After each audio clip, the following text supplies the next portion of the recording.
من يقتل في سبيل الله أموات بل أحياء ولكن لا تشعرون اما بعد آئیے ایک بار سب مل کر درود شریف کا نذرانہ عقیدت پیش کریے۔ اللہم صلی علی سیدنا صفینا حبیبنا نبینا طبیبنا قلوبنا منبع العلم والحکم صلاۃ و سلام علیک یا رسول اللہ صلی اللہ تعالی علیہ وسلم۔ کسی شاعر نے کہا تھا یہ وہ قصہ علم ہے کہ طرف طرف اٹھو گے، میرے دل کا حال سننا کوئی دل لگی نہیں ہے۔ یہ ظاہر سی بات ہے کہ ماہ محرم الحرام کے 10ویں تاریخ کربلا کے سرزمین پر جو رونما ہوا واردات، وہ شہادت کے بابوں میں سے ایک ایسی باب ہے جس کو بیان کرنے سے زبان قاصر، جس کی بیان سن کر انسانوں کا دل تڑپ اٹھے۔ کسی شاعر نے کہا تھا ایک ایسا بھی قتل مقتل کے داستان میں ہے، جو شخص ممتحن ہے وہی امتحان میں ہے۔ ایک ایسا قتل بھی مقتل کے داستان میں ہے، جو شخص ممتحن ہے وہی امتحان میں ہے۔ یوں جب محرم کی بات آتی ہے تو لوگ الگ الگ طریقے سے اپنے باتوں کو رکھتے ہیں، مگر میں نے آج جس آیت کریمہ کی تلاوت کیا ہے اس کی تفسیر کروں میں۔ رب قدیر قرآن مقدس کے دوسرا پارہ کا دوسرا رکوع، یا ایھا الذین آمنوا استعینوا بالصبر والصلاۃ، ان کا سراپا تفسیر ہے میدان کربلا۔ آیت کریمہ ہوا کہ اے ایمان والو تم مدد مانگو صبر سے اور نماز سے۔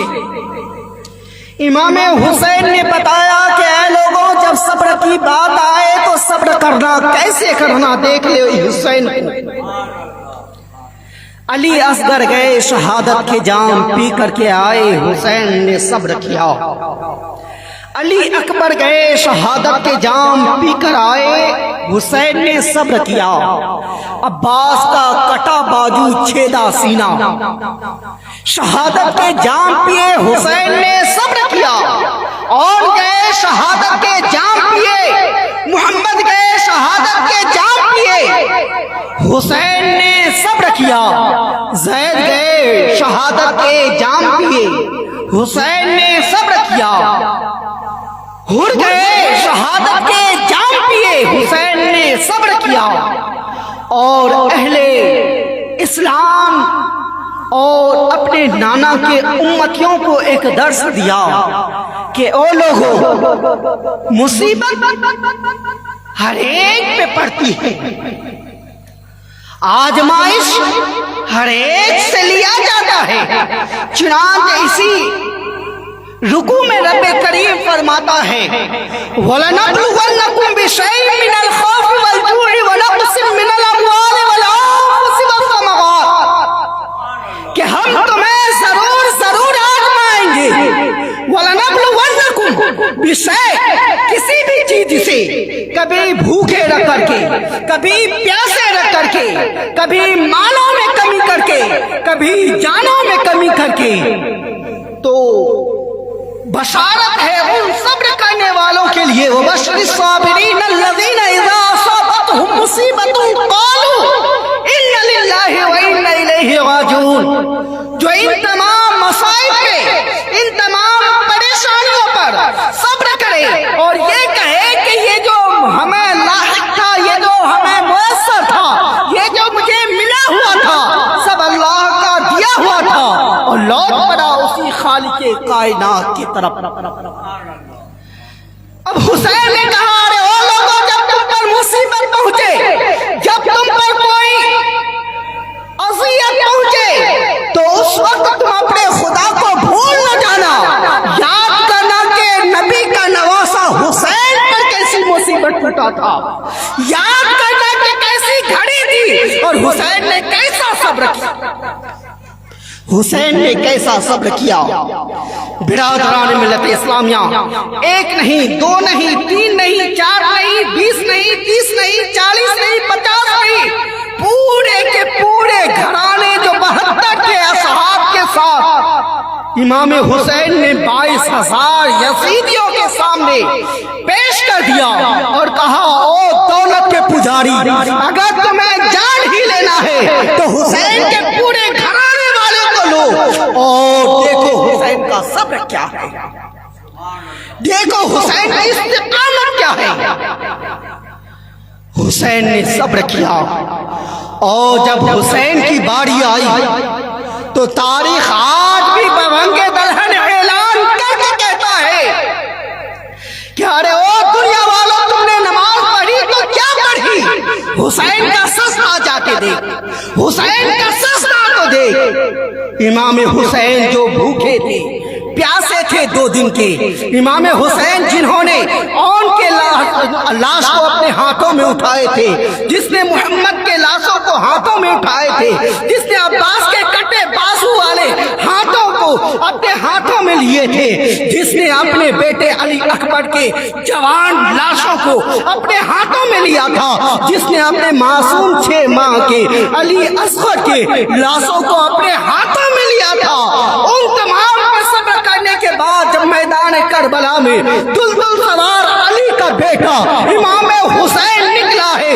علی کے ذوالفقار کو لے کر، فاطمہ الزہرا کے چادر کو امامہ بنا کر، پھر یزیدیوں پہ جو قہر ٹوٹا ہے، پھر اچانک ایک آواز آتی ہے، اللہ اکبر، اللہ اکبر، اللہ اکبر، اللہ اکبر، حی علی الصلاۃ، حی علی الصلاۃ، حی علی الفلاح، حی علی الفلاح۔ امام حسین نے وہیں پہ تلوار روکا ہے، امام حسین وہیں پہ دلدل سے اترا ہے، ان سے پہلے نہ جانے امام حسین کے سینے پر، جسم پر ہزاروں بچیاں تیر بلم کے نیزے کے دھار لگے ہوئے تھے، حسین کا جسم ریزہ ریزہ تھا، پھر بھی علی کا شیر شیر بن کر ان یزیدیوں پہ ٹوٹ پڑا تھا، مگر جو ہی ندا آئی ہے آؤ نماز کی طرف، آؤ کامیابی کی طرف، امام حسین نے اپنے ذوالفقار کو زمین میں گاڑا ہے اور یزیدیوں سے کہا ہے، سمن نعیم سے کہا ہے،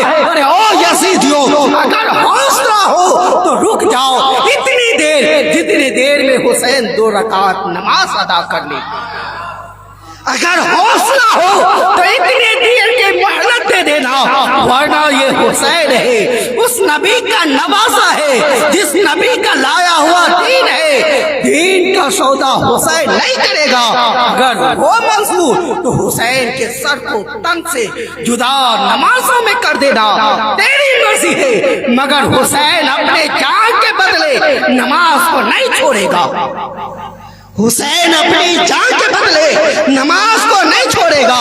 حسین نے نہیں دیکھا مقام کون سا ہے، حسین نے نہیں دیکھا منزل کون سا ہے، حسین نے دیکھا وقت کیا ہے، وقت تھا نماز کا، ہوئی صدا کہ آؤ نماز کے، تب حسین نے تلوار کو روکا ہے، سجدے میں گیا ہے، اب یزیدیوں خیمے میں ایک بحران سا برپا ہوا ہے، ارے او یارو سوچتے کیا ہو، یہ حسین ہے، حسین ان کے وہ بابا جن کے آنکھوں میں تکلیف تھا اور بیمار سے تپ رہا تھا، اس حال میں جب نبی کا حکم ہوا تو خیبر کو اپنے ہاتھوں سے اخیر ڈالا تھا، یہ نہ سوچا حسین بھوکا ہے، یہ نہ سوچا حسین پیاسا ہے، یہ نہ سوچا کہ حسین کا کمر ٹوٹ گیا ہوگا لاشوں کو اٹھا اٹھا کے، اگر حسین نماز سے فارغ ہو جائے تو پھر ہم یزیدیوں میں سے کوئی بھی نہ بچے گا، سب جہنم واصل ہو جائے گے، گویا موقع غنیمت ہے، حسین کا سر سجدے میں ہے، سر کو تن سے یہی جدا کرو۔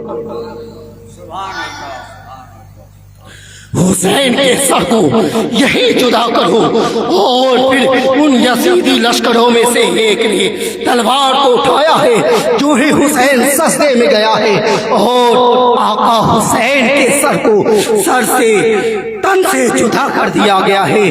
برادران ملت اسلامیہ، حسین نے اپنے رب کو پکارا، اے میرے رب یہ تیرا حسین ہے، بتا کیا تو اپنے حسین سے راضی ہے؟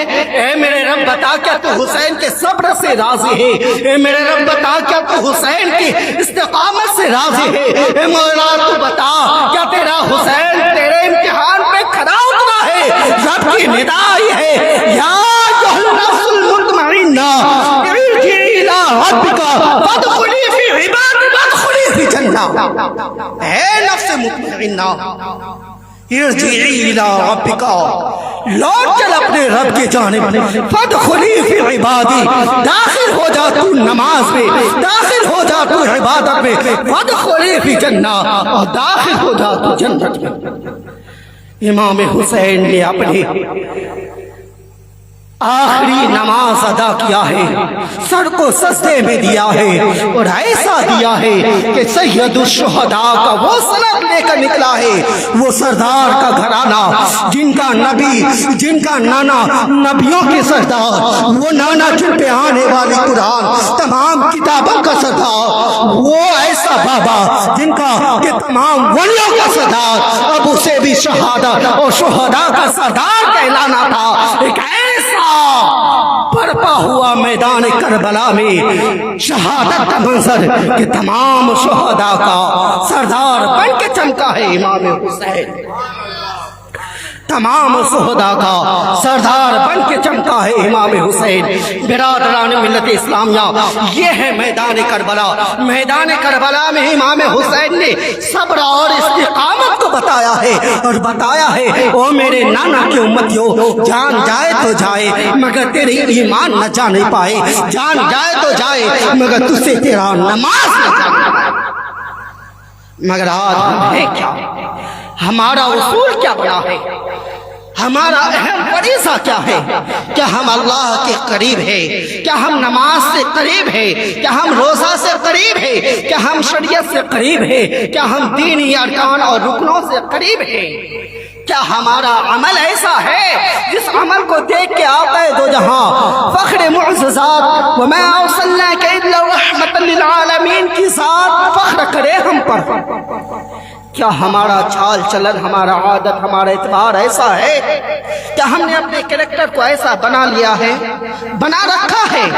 برادران ملت اسلامیہ، وہ قوم جس قوم کی ابتدا ہوئی تھی اقرا سے، پڑھنے سے، اقرا باسم ربک الذی خلق، پڑھ اپنے رب کے نام سے جس رب نے تمہیں پیدا کیا۔ اس قوم کے ہر بچہ جاہل، اس قوم میں علم نام کی کوئی چیز نہیں، اس قوم میں ایجوکیشن نہیں، اس قوم میں گیان نہیں، اس قوم میں نالج نہیں۔ یہ ہمارا سماج ہے۔ آج اگر کسی قوم کو مثال دینا ہوتا ہے کہ سب سے غلیظ کون ہے، سب سے بدتر کون ہے، تو وہ اشارہ کرتا ہے فلاں بستی چلے جاؤ، وہ مومنوں کا بستی ہے، وہ مسلمانوں کی بستی ہے۔ اگر تمہیں کچرا نظر آئے گا تو وہاں نظر آئے گا، اگر تمہیں راستے پہ کھیلتا ہوا بچہ نظر آئے گا تو وہاں نظر آئے گا، اگر گالی دیتا ہوا کوئی چھوٹا بچہ نظر آئے گا تو وہ اس بستی میں نظر آئے گا، کیونکہ سب سے لچا آوارہ اور بدتمیز بے حیات بچہ اسی گاؤں میں پایا جاتا ہے، کیونکہ وہ مومنوں کا بستی ہے، کیونکہ وہ مسلمانوں کی بستی ہے۔ وہ قوم جس قوم کے نام کو سن کر کے لوگ ایمان لایا کرتا تھا، جن کا اعمال ایسا تھا کہ لوگ دیکھتے تھے، راہ چلتے تھے، اگر راہ میں پتھر یا کانٹا مل جائے تو لوگ کہا کرتا تھا ہو سکتا ہے کہ آج اس راستے سے مسلمانوں کا گزر نہیں ہوا، آج اگر کسی راستے پہ کوڑا کچرا اور کوڑا کرکٹ ملے تو لوگ سمجھتے ہیں یہ مسلمانوں کی بستی ہے۔ اتنا رد و بدل ہم میں آ گیا، اتنی چینجنگ، اتنی تبدیلی ہم میں آ گیا۔ وطن تنہا محمد جو عرب میں چمکا تھا، عرب نے ایمان کا بول بالا لے کر کہا تھا اے لوگو میں اللہ کا نبی اور اس کا رسول بن کے آیا ہوں تمہیں، وطن تنہا جو اعلان کیا تھا، جن کی صدا پہ لبیک کے کہ ابو بکر عمر صدیق نکلا تھا، اور جہاں میں اسلام کو پھیلایا اپنے آدم اعتبار اور کردار سے پوری دنیا کو اسلام بخشا ہے، اور دنیا کے گوشے گوشے خطے خطے میں اسلام پھیلا دیا۔ پھر اس مسلمانوں نے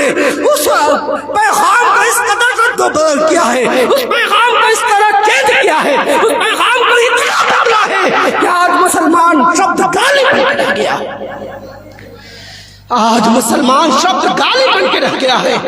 یہ ہماری ایجوکیشن، ہماری تعلیم، ہمارے نالج کی کمی ہے، اور ہمارے معاشرے کے وہ باشعور ذی شعور لوگ جو اپنے آپ کو قوم کے رہنما کے طور پہ ثابت کرنا چاہتے ہیں، یہ ان کی نافہمی ہے کہ انہوں نے اپنے ماحول پہ فلاں ٹیکس تو لگایا ہے، فلاں غلطی کرے تو اتنا جرمانہ، فلاں غلطی کرے تو اتنا جرمانہ تو لگایا ہے، مگر کسی گھر میں یہ پابندی نہ لگایا کہ اگر تمہارا چھوٹا بچہ ہے وہ پڑھنے نہیں جا رہا ہے تو تمہیں سزا ملے گی، اگر تمہارا بچہ علم نہیں حاصل کر رہا ہے، تمہارا بچہ ایجوکیشن نہیں حاصل کر رہا ہے تو تم گنہگار ہوگے. اسے سمجھانے کا ایک قدم نہیں بڑھایا ہے. یہ وہ لوگ ہیں جو اس ماحول کو گندا کر رہا ہے. برادران ملت اسلامیہ، یہ ہم لوگ آج ایسی قوم بن گئے ہیں جس قوم کا مثال اس آیت سے ملتی ہے جہاں رب قدیر نے کہا تھا وَإِذْ قَالَ رَبُّكَ لِلْمَلَائِكَةِ إِنِّي جَاعِلٌ فِي الْأَرْضِ خَلِيفَةً قَالُوا أَتَجْعَلُ فِيهَا مَن يُفْسِدُ فِيهَا وَيُسْفِكُ الدِّمَاءَ نَحْنُ نُسَبِّحُ بِحَمْدِكَ وَنُقَدِّسُ لَكَ. جبکہ رب کریم نے کہا تھا اے فرشتوں میں زمین پر اپنا خلیفہ آدم کو بنانے جا رہا ہوں، تو اس وقت فرشتوں نے کہا تھا مولا تجعل فیہا ویفسد فیہا ویفسد الدماء. تو ایسے مسلمانوں کو بنانے جا رہا ہے، ایسے انسانوں کو بنانے جا رہا ہے، ایسے آدم کے اولادوں کو بنانے جا رہا ہے جو زمین پہ جائے گا پھر تو فساد کرے گا، خون ریزی کرے گا، بھائی بھائی کا دشمن بجائے گا، بھائی اپنے بہنوں کی عزت کو لوٹے گا، باپ اپنے بیٹا کو زندہ گرگور کرے گا، ایک باپ اپنی بیٹی کو مار ڈالے گا تو ایک باپ اپنے بیٹے کے سینے پہ چڑھ کے مارے گا، تو ایک بیٹا اپنے باپ کو قتل کر ڈالے گا. مولا تو ایسے قوم کو بنانا چاہتا ہے، ایسے انسان کو بنانا چاہتا ہے جو تیری معصیت کرے گی، جو تیری نافرمانی کرے گا، جو تیری وحدانیت میں کئی خداؤں کو شریک قرار دے گا. مولا ایسے کو تو بنانا چاہتا ہے. نحن نسبح بحمدک ونقدس لک. مولا تیری تعریف، تیری توصیف، تیری نماز، تیری رکوع، تیری سجود کے لیے ہم فرشتے کافی ہیں.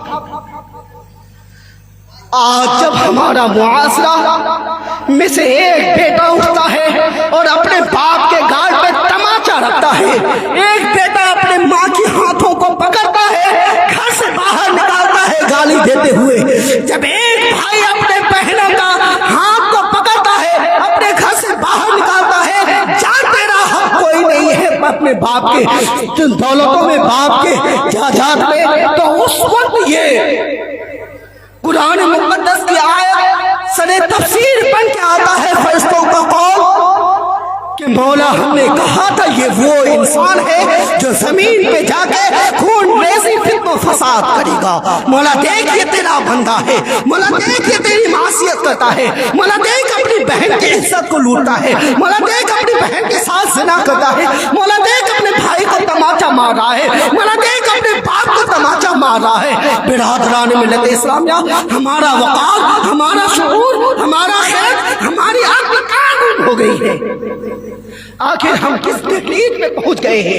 ہمارے عقل کے پیمانے کس ترازو پہ تولے جا رہے ہیں؟ جہاں صرف برائی، بدحیائی، بد اخلاقی ہمارا صرف ذہن اور شعور بڑھ گیا ہے.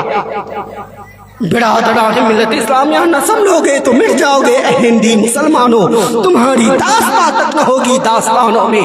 رب کریم فرماتا ہے جو قوم گناہ کرے اور توبہ نہ کرے، میں ایسی قوم کو مٹھا کر کے ایسی قوم کو لاؤں گا جو معصیت بھی کرے اور مجھ سے رجوع بھی کرے. برادران ملت اسلامیہ، ہم انسان ہیں. الانسان منکب عن الخطاء والنسیان. انسان خطاؤں سے بنا ہوا ایک پتلا ہے. انسان کے اندر کبھی غلطی آ جاتی ہے مگر اس پہ قائم رہنا، جس غلطی کو کیے ہیں اس کو چھپانے کے لیے اور ہزار غلطی کرنا، یہ غلط ہے. اگر کبھی غلطی سرزد ہو جائے تو اس پہ توبہ کرو، رب کی ندامت مانگو، رب سے پناہ مانگو، اس کے سامنے تم شرمندہ ہو اور کہو مولا ایاک نعبد و ایاک نستعین. مولا تیری عبادت، تیری ریاضت، تیری پناہ، تیری مدد ہے. کبھی کہہ کے تو دیکھو تمہارا رب رحمان ہے, تمہارا رب رحیم ہے, تیرا رب کریم ہے, تیرا رب محب البرید ہے, تیرے رگے دل سے بھی قریب ہے تمہارا رب. تمہاری ہر آہ کو سنتا ہے, تمہاری ہر بقا کو سنتا ہے. وہ رب جن سے کچھ بھی پوشیدہ نہیں. وَإِن تُبْدُ مَا فِي أَنفُسِكُمْ أَوْ تُخْفُوهُ يُحَاسِبْكُم بِهِ اللَّهُ. جو تم دلوں سے کہتے ہو یا دل میں چھپاتے ہو وہ راز جو تم اپنے رگے دل کو بھی نہ احساس ہونے دیتے ہو, وہ راز بھی تمہارا رب جانتا ہے. اور کل قیامت کا دن جب ہوگا تو ان تمام کا حساب لیا جائے گا. ان تمام کا تمہارا حساب ہونے والا ہے. اور یاد رکھ لو کہ تمہارے رب کا حساب ایسا ہے کہ ذرہ برابر اگر تم نے اچھائی کیا ہے تو وہ برباد نہیں ہونے والا ہے, اور ذرہ برابر اگر تم برائی کیے ہو تو وہ ان سے تم بچنے والے نہیں ہو. گویا وقت رہتے ہوئے اپنے آپ کو بدلو, اپنے ماحول اور معاشرے اور اپنے گرد گرد کے جو ہے اقارب انہیں بدلنے کی کوشش کرو. رائے حق پر خود بھی گامزن ہو اور اپنے خیش و اقارب کو راہ حق پر لانے کی کوشش کرو.